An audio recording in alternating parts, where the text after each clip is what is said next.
Hablemos más en profundidad. Una investigación publicada por la revista médica Nature mostró que los anticuerpos contra el COVID-19 se desvanecen rápidamente, a diferencia de lo que ocurre con otros virus como el SARS o como el MERS, donde la inmunidad dura cerca de un año. En este caso, los anticuerpos contra el coronavirus solo durarían un máximo de 3 meses después de que una persona se infecta con COVID-19. ¿Cómo afecta esto a la prevención de la enfermedad en el futuro? Bueno, vamos a conversar con Álvaro Yatzer, él es investigador de la Fundación Ciencia y Vida. Muchísimas gracias, Álvaro, por estar con nosotros. Muy buen día.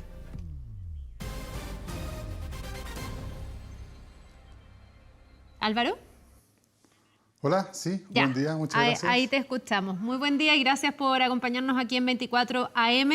Se ha hablado mucho sobre la inmunidad que puede tener una persona que ha pasado por el coronavirus. Se sabe poco, pero aquí tenemos una investigación que da algunas luces. Solo 3 meses de inmunidad. ¿Qué desafíos plantea el que esa inmunidad sea bastante más baja de lo que se esperaba? Bueno, primero quería decir que mi interpretación de este estudio no es tan negativo como se ha puesto en algunos medios. Yo creo que lo primero que hay que entender es que la mayoría de los pacientes que cursan la infección con coronavirus sí generan anticuerpos, y muchos de estos generan anticuerpos neutralizantes, que son los anticuerpos más potentes que produce nuestro organismo para poder controlar el virus. Lo que salió en este estudio es que los pacientes asintomáticos generan una respuesta que es menor. Y eso es probablemente debido a que al tener una enfermedad más leve, la replicación del virus es menor y por lo tanto nuestra respuesta es justamente menor frente a este patógeno. Sin embargo, sí se vio que algunos pacientes, sus niveles de anticuerpos bajan en el rango de los 2-3 meses, pero eso es algo que podríamos esperar. Normalmente los anticuerpos después de la fase aguda de la infección van a disminuir, y va a depender de la capacidad que tenemos de detectar estos anticuerpos en la sangre, saber si es que estos anticuerpos van a estar por mucho tiempo o no. Si en ese mismo estudio muestran que los pacientes asintomáticos sí generan anticuerpos de estos neutralizantes. Por lo tanto, por un lado es una buena noticia que hay anticuerpos neutralizantes incluso en pacientes asintomáticos, pero queda la duda por cuánto tiempo estos anticuerpos van a durar. La cantidad de anticuerpos que arroje una persona que tuvo COVID, ya sea de forma sintomática o asintomática, ¿necesariamente habla de la capacidad inmune que va a tener? Es decir, a mayor cantidad de anticuerpos necesariamente vas a estar más inmunizado frente a una enfermedad, ¿o no necesariamente, y va a depender de qué tan fuertes, qué tan robustos son esos anticuerpos? Es una mezcla de las dos cosas. Por un lado tenemos que mientras mayor cantidad de anticuerpos, probablemente tenemos una mejor respuesta inmune en contra del virus. Y la calidad de los anticuerpos también es importante, o sea, la capacidad neutralizante de estos anticuerpos va a ser una gran diferencia. Pero además nuestro sistema inmune no solo se protege con anticuerpos, también se protege con otro tipo de respuesta, como la respuesta de células T o linfocitos T. Por lo tanto, nuestro sistema inmune tiene por lo menos dos ramas muy importantes para defendernos de este virus, y lo que se ha estudiado menos justamente es la respuesta de linfocitos T.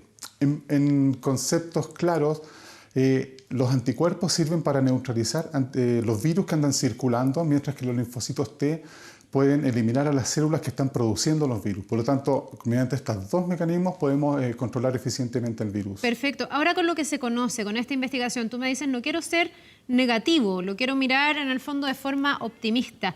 Uno podría pensar que alguien que tuvo coronavirus, que se enfermó, por ejemplo, de manera sintomática, va a tener mejor resistencia que alguien que se enfermó de manera asintomática en caso de volver a enfermarse. ¿Y cómo debería ser esa vuelta a enfermarse? Si es que ya lo tuviste antes, ¿más débil una segunda manifestación de coronavirus o no necesariamente?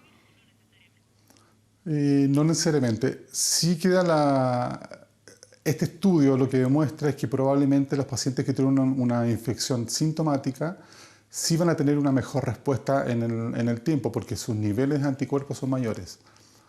Sin embargo, si es que nosotros generamos memoria contra este virus, ante una reinfección, esos niveles que podrían ser indetectables podrían aumentarse, porque que uno no los pueda detectar no significa que no estén. Y si hay respuesta de memoria, Con muy pocas células de memoria nosotros podemos, ante una reinfección, responder muy rápidamente y por lo tanto controlar la infección. Ya, o sea, deberían ser cuadros que tienden a ser, si es que se repiten, menos graves que el primero, si es que uno tuvo coronavirus. Probablemente sí. Si Ahora, uno tiene una memoria inmunológica, sí. Álvaro, uno puede mirar esto desde este análisis que estamos haciendo individual, de qué le pasa a cada persona si tuvo el coronavirus, si en el fondo tiene este nivel de inmunidad, si se va a volver a enfermar o no.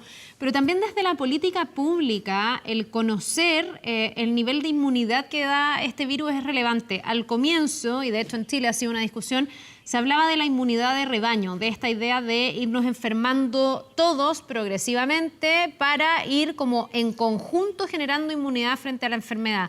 Con estos niveles, con este umbral de solo 3 meses, me imagino que pensar en una inmunidad de rebaño es algo muy complejo. O sea, ¿cuántas veces tendríamos que enfermarnos o cuánto tiempo debería pasar? ¿Cómo ves tú esa política de la inmunidad de rebaño? ¿Es posible o no?